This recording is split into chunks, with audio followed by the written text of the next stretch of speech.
पाहूया।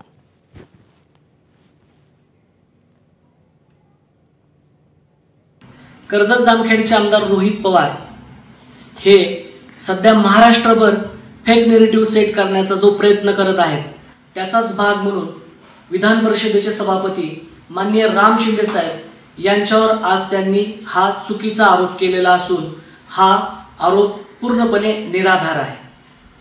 2019च्या विधानसभेच्या निवडणुकीच्या पार्श्वभूमीवर आमदार रोहित पवार यांचे वडील श्री राजेंद्र पवार हे स्वतः निलेश गायवळ यांच्या जामखेड तालुक्यातील घरी त्यांना भेटायला आणि त्यांची मदत मागायला गेले होते।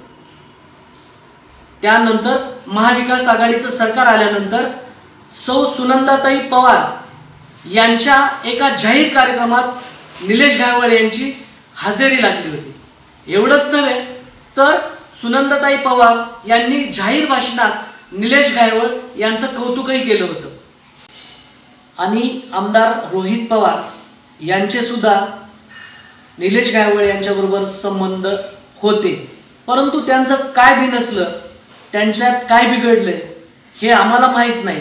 परंतु आम्ही सुद्धा असं म्हणू शकतो की पवार परिवारानं निलेश गायवळ यांना मदत केली। एवढंच नाही तर महाराष्ट्रातल्या अनेक गुंडांबरोबर आमदार रोहित पवार यांचे संबंध आहेत, तसे फोटो सोशल मीडियावर अजूनही फिरलेत।